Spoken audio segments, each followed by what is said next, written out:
Good afternoon, everyone. Myself Almaz Khan, and in today's session, I will presenting a seminar on the topic human respiratory system. So before seeing the human respiratory system, we will discuss what is meant by the respiration. So what is meant by the respiration? Respiration is a biological process in which involving the exchange of gases between the atmosphere and lungs, which result in the formation of ATP. Okay, so respiration क्या है? ये एक biological process है जिसमें atmosphere और lungs के बीच में gases का एक्सचेंज होता है, यानी कार्बन डाइऑक्साइड और ऑक्सीजन, उसमें गैसेस का एक्सचेंज होता है जिसकी वजह से एनर्जी प्रोड्यूस होती है और वो एनर्जी एटीपी के फॉर्म में प्रोड्यूस होती है. What is mean by the ATP? Adenosine triphosphate. So इसे हम पूरी प्रोसेस को कहते हैं respiration. So once again, respiration is a biological process involving the exchange of gases between the atmosphere and lungs which results in the formation of ATP. Then we will come to our main topic, that is the human respiratory system.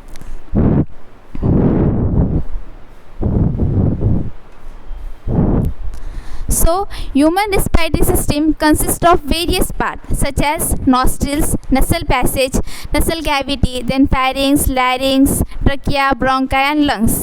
So first is the external nostril. External nostril क्या होते हैं?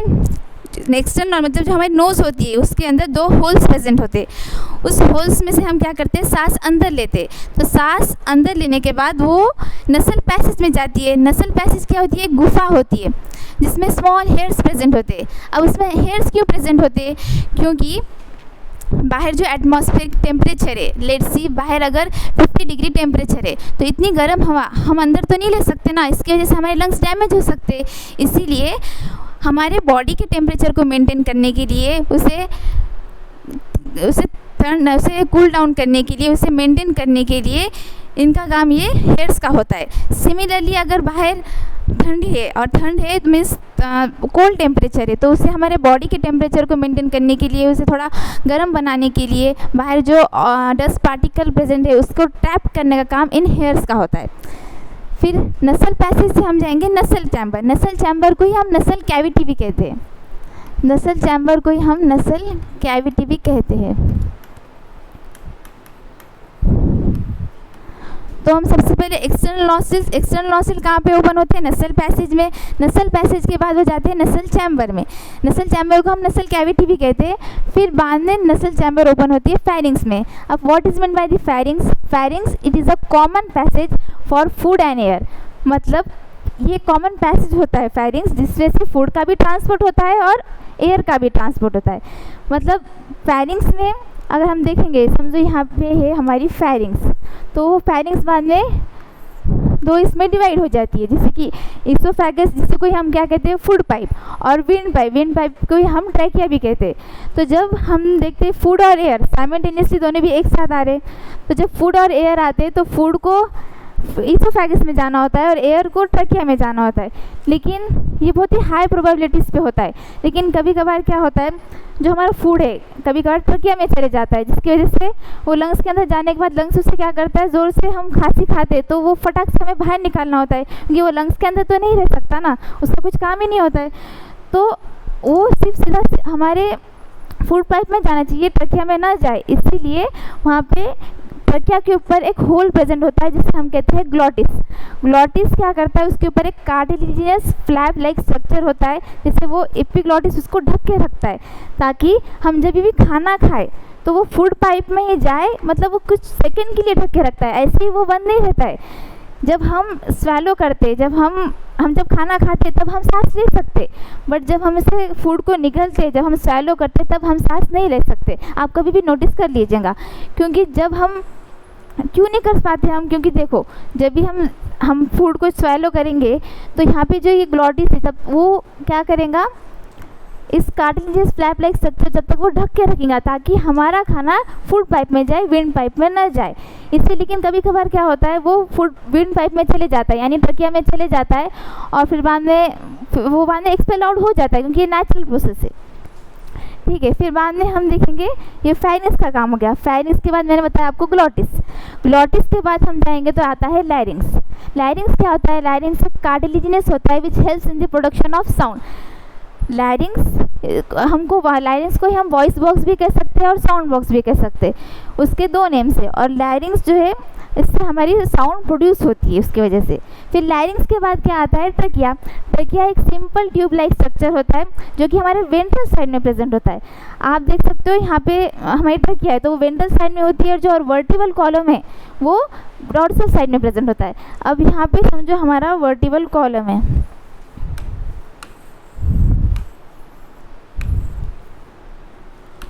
ये तो हमारा vertebral column, और vertebral column पे बहुत सारी वर्टिब्रेस प्रेजेंट होती है, जैसे कि ये ऐसे।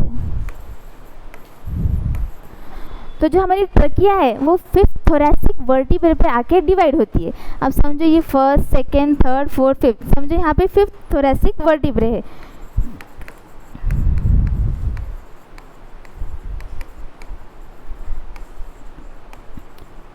तो हमारी ट्रकिया हम क्या कर रहे हैं? हम नाप रहे हैं। तो ट्रकिया हमारी वेंट्रल साइड की, और जो हमारा वर्टिबल कॉलम है जिसे हम रीढ़ की हड्डी कहते हैं वो हमारी डॉर्सल साइड में प्रेजेंट है। तो हम ट्रकिया को वर्टिबल कॉलम से नाप रहे हैं, मतलब हमारी ट्रकिया यहाँ पर आती है और 5th थोरैसिक वर्टिब्रे पे आके वो डिवाइड हो जाती है। और वो डिवाइड किस में होती है? लेफ्ट और राइट प्राइमरी ब्रोंकाई में आके वो डिवाइड हो जाती है। तो हमारे 5th थोरैसिक वर्टिब्रे पे आके वो डिवाइड होती है।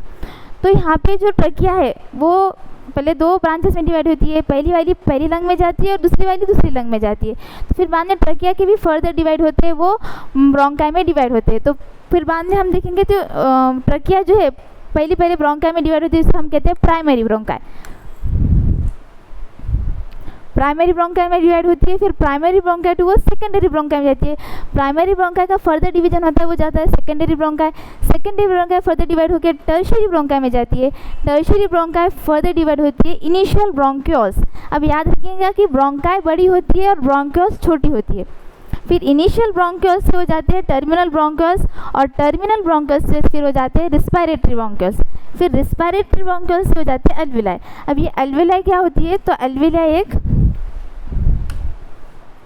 अल्विलाई जो होती है वो हमारी इसे हम क्या कहते हैं? वो सैक लाइक स्ट्रक्चर होती है, फिर बैग लाइक स्ट्रक्चर होती है जिसमें गैसेस का एक्सचेंज होता है।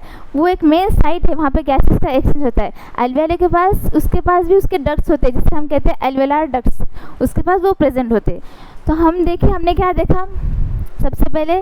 तो एक्सटर्नल नॉस्ट्रिल। एक्सटर्नल नॉस्ट्रिल से कहाँ गए हम?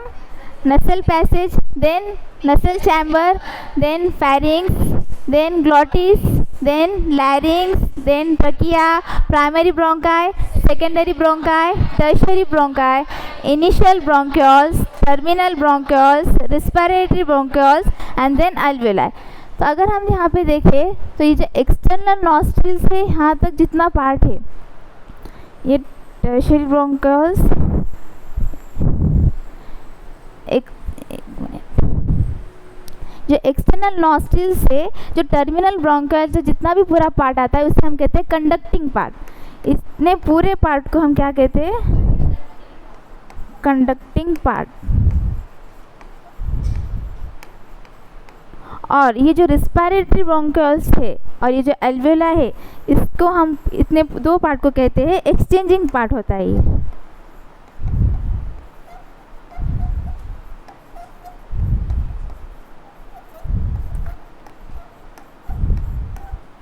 अब ये कंडक्टिंग पार्ट कहाँ से स्टार्ट होता है? एक्सटर्नल नॉस्ट्रिल से टर्मिनल ब्रोंकाई। कंडक्टिंग पार्ट मतलब वहाँ पे कंडक्शन होता है, यानी चीज़ों को ट्रांसपोर्ट होता है। सपोज फॉर एग्जांपल अब हमने ऑक्सीजन ली, ऑक्सीजन जाएंगी nasal passage, then nasal cavity, then trachea, means pharynx, larynx, trachea, then bronchi, मतलब यहाँ पे ऑक्सीजन का ट्रांसपोर्ट हो रहा है, उसका कंडक्शन हो रहा है। सिमिलरली अब हमने देखे एक्सचेंजिंग पार्ट जो कि है एल्वेला। एल्वेला में क्या होता है? अभी मैंने आपको बताया, जिसकी वहाँ पे गैसेस का एक्सचेंज होता है, और वहाँ पे इसके एल्वेलर डक्ट्स प्रेजेंट होती है, जो कि मतलब जो ऑक्सीजन है वो ब्लड पे जाता है, फिर ब्लड से वो CO2 लेती है, जैसे कि वहाँ पे CO2 और O2 का एक्सचेंज ऑफ गैसेस होती है। तो इतना था ये हमारा ह्यूमन रेस्पिरेटरी का फ्लो चार्ट। फिर हम देखेंगे, अभी मैंने आपको बताया कंडक्टिंग पार्ट और एक्सचेंजिंग पार्ट, तो अब हम इसमें डिफरेंस देखेंगे।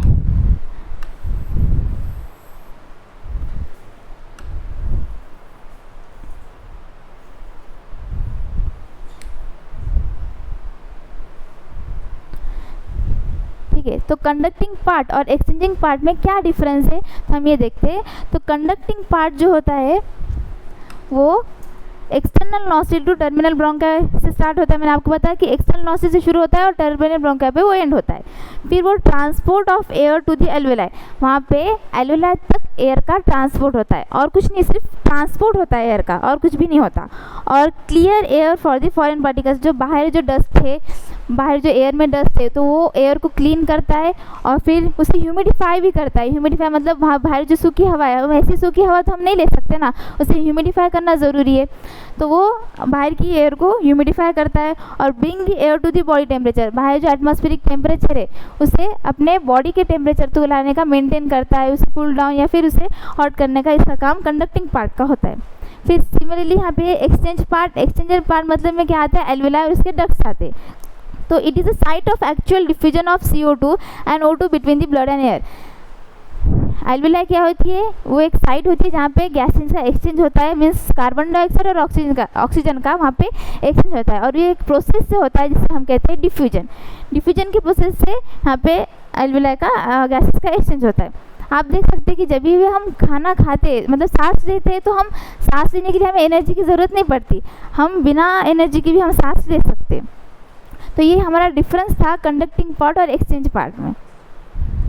अब हम देखेंगे diagram of human respiratory system.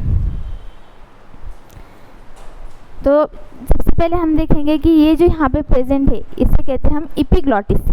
इसे क्या कहते हैं, एपिग्लॉटिस। एपिग्लॉटिस क्या होता है, थिन होता है, इलास्टिन होता है और कार्टिलेजिनस फ्लैप स्ट्रक्चर्स का होता है जिसमें, और वो कवर करता है ग्लॉटिस को, जैसे कि मैंने अभी आपको बताया।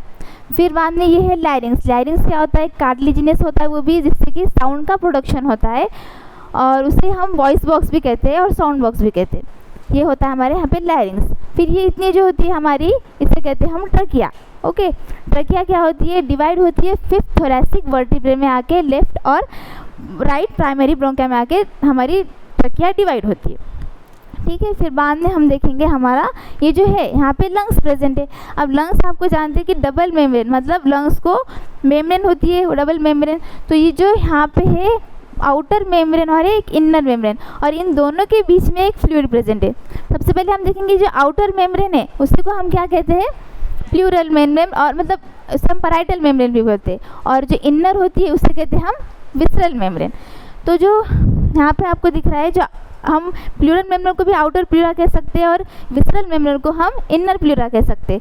तो जो हमारी, अगर मैं कहूँगी कि जो पैराइटल मेम्ब्रेन है वो कांटेक्ट किसके साथ होती है, थोरैसिक लाइनिंग के साथ होती है, और जो हमारी विसरल मेम्ब्रेन है उसका कांटेक्ट किसके साथ होता है, लंग के सरफेस के साथ होता है। ठीक है, फिर बाद में जो आउटर मेम्ब्रेन है और जो ये इनर मेम्ब्रेन है तो उसमें एक येलो कलर का फ्लूइड प्रेजेंट है, आपको दिख रहा है। तो इस फ्लूइड को कहते हैं प्लूरल फ्लूइड।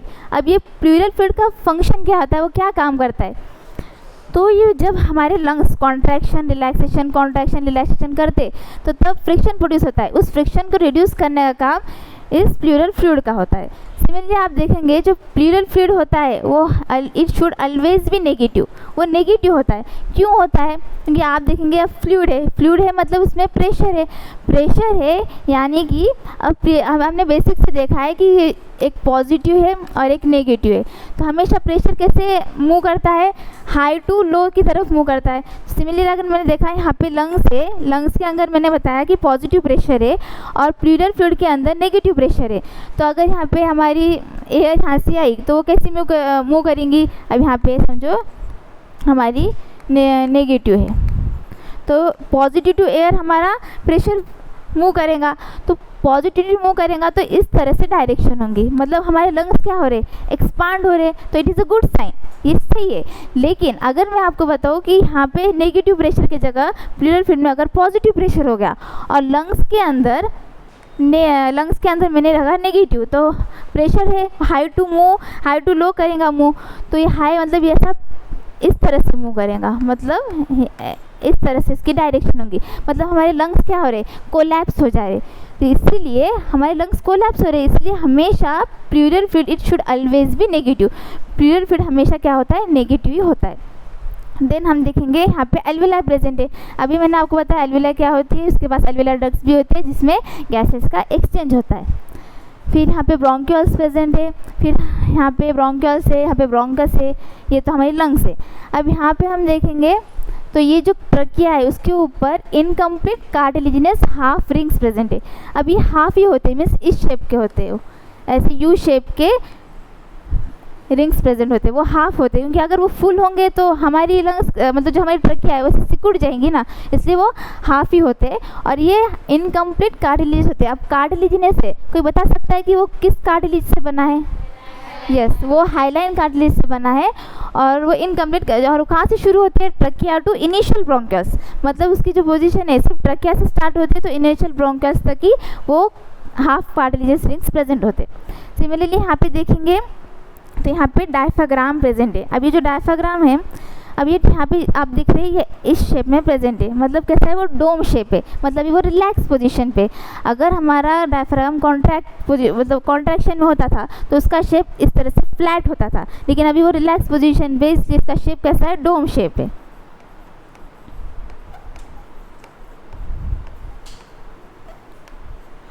और यहाँ पे डायफ्राग्राम है, तो आप कोई बता सकता है कि डायफ्राग्राम किससे बना होता है? मसल से बना होता है या कार्टिलेज से बना होता है? यस, डायफ्राग्राम हमारा मसल से बना होता है, और वो उस मसल का नेम क्या होता है? Radial muscle. ठीक है, और ये था हमारा पूरा ह्यूमन रेस्पिरेटरी सिस्टम की डायग्राम। अब हम देखेंगे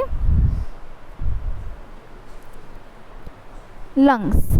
अब जो हमारे लंग्स जो है वो लंग्स कहाँ सिचुएटेड होते हैं? हमारी थोरैसिक कैविटी में। थोरैसिक कैविटी को ही हम क्या कहते हैं? Thoracic chamber. थोरैसिक चैम्बर मतलब वो एक एयर टाइट चैम्बर है, जैसे आप देख सकते हैं, मतलब वो चारों तरफ से घेरी हुई होती है। मतलब जो हमारा ये देखिए, एक मिनट,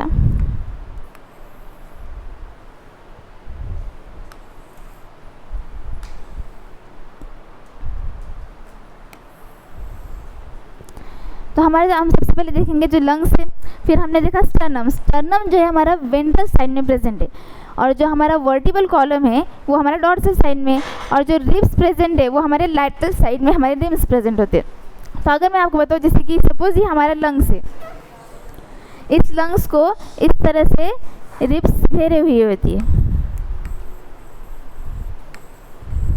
तो सपोज ये हमारा लंग्स है और इसको इस तरह से क्या है? रिब्स घेरे हुए। अब ये रिब्स इसको इस तरह से, रिब्स की ऐसी अरेंजमेंट है, क्यों है? क्योंकि लंग्स के सेफ्टी के लिए, उसके प्रोटेक्शन के लिए इस तरह से रिब्स की अरेंजमेंट होती है।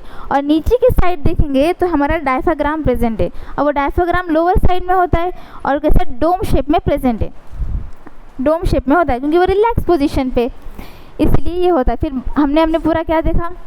लंग्स कहाँ प्रेजेंट है? वर्टिबल कॉलम, वेंट्रल स्टर्नम, मतलब स्टर्नम जो है वेंट्रल साइड में, रिब्स है, इस तरह से हमने पूरी पोजीशन देख ली। और हम एक इम्पॉर्टेंट बात है इसमें कि अगर हमें लंग्स जो है वो अपना वॉल्यूम इंक्रीज़ या डिक्रीज़ नहीं करते। अगर हमें लंग्स का वॉल्यूम बढ़ाना है तो हमें पूरी थोरैसिक कैविटी का वॉल्यूम बढ़ाना होगा।